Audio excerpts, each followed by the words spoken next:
não era conhecida, né? Eu tinha a parte cognitiva normal, aprendizagem, tudo.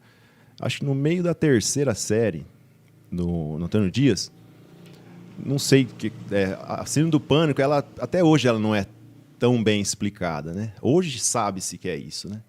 Na época eu frequentava psicólogo, tudo, e não conseguia ficar na sala de aula. Então existiu isso na minha vida, né?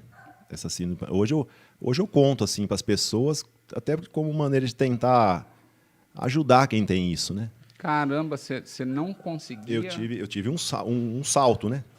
Era uma criança de 9 anos, mais ou menos, filho de professora, né? Que para minha mãe, na época, isso aí deve ter sido uma coisa muito pesada, né? Difícil. Difícil. Uma educadora, né? Ter um filho que ela não conseguia manter ele na escola. Né? Isso aí, para ela, na sociedade, deve ter pesado muito, né? Sim. E eu colocava de castigo, psicólogo, benzedeira, pai de santo, Tudo que tinha. tudo que pensar. Tentava mudar, fazer uma reinserção em outras escolas, mas não dava certo, entendeu? Então, na época, pesou muito, né? Você sabe que eu não sei nem se eu te falei, eu tive terror noturno. Muito criança também, 7 anos, 8.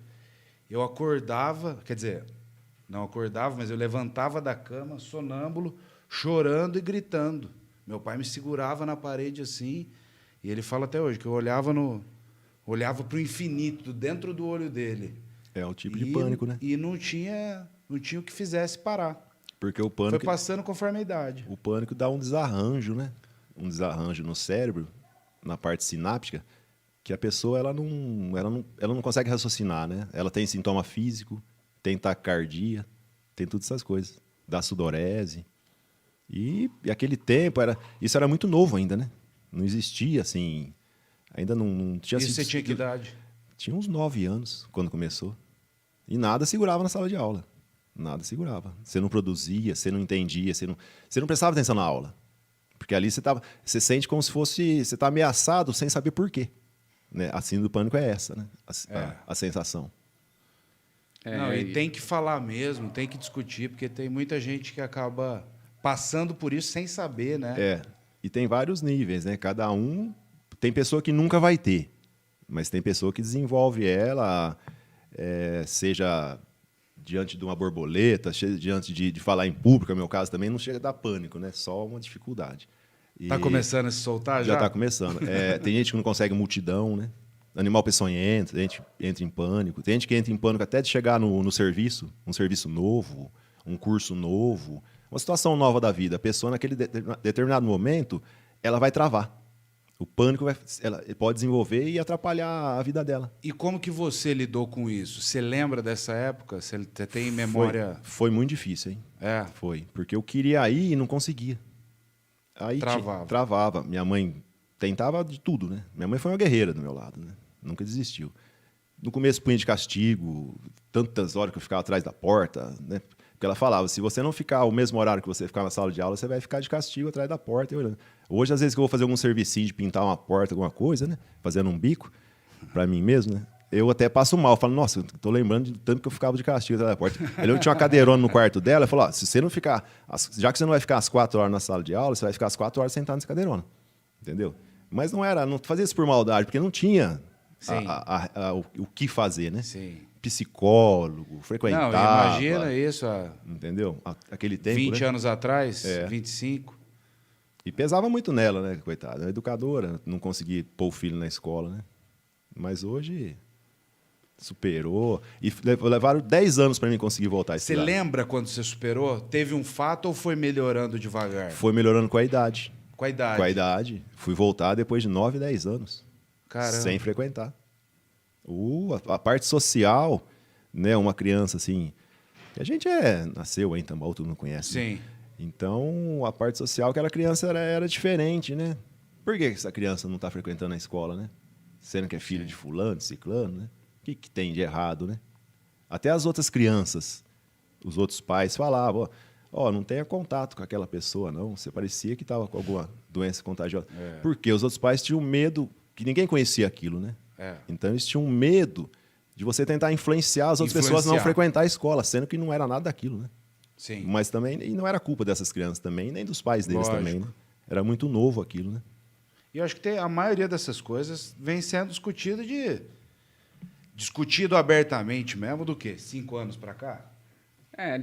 De pouco tempo. Pouco tempo. Para cá, né? Mas é muito importante que isso tenha sido identificado, né? Como um problema, porque tem pais e mães que lidam de várias maneiras com o problema da criança e às vezes entende que aquilo é um simples capricho, é um não gostar da escola. Malandragem, então, vagabundice, sei lá eu, né? Então, você que é pai e você que é mãe, é importante aqui o relato do Og, né, para que a gente entenda que existem várias coisas que podem acontecer com a criança e nem sempre que ela não está se aplicando na escola, de repente ela pode ter algum problema. Pode ter algum problema desse tipo. Importante que os pais entendam e procurem os profissionais, né? Que bom que hoje já está mais esclarecido, né? Então, né? Sim, já tem mais estudos em cima disso. O diálogo avançou bastante e os profissionais podem ajudar, tanto profissionais da rede pública como da rede privada, né? Até a parte profissional, né? Às vezes um assíduo do pânico atrapalha a pessoa na situação profissional dela. Sim. Ela conquista um negócio e quando ela não consegue levar em frente aquilo. Sim. Ela trava, bloqueia. Entendeu? Tem a parte medicamentosa, né? Que hoje em dia trata o pânico. Tem né? muita saída, né? Tem técnicas de respiração, tem umas coisas desse tipo de tentar desviar o pensamento disso aí, né? Mas tem gente que tem. Um dos cenários que sofre de uma crise de pânico é o padre Fábio de Mello, né? Não sabia. Uma pessoa bem conhecida e ele prejudicou bem a carreira dele, tudo, a história dele, né? Ele tem bastante relato, né? Ele luta muito contra isso. E todas as fases da vida são muito importantes. Se você perder alguma delas, porque geralmente não é a vida toda, aparece em épocas da vida, né? E aí, dependendo do caso, você acaba perdendo 5 anos com isso e é um tempo que não volta mais. Não volta mais.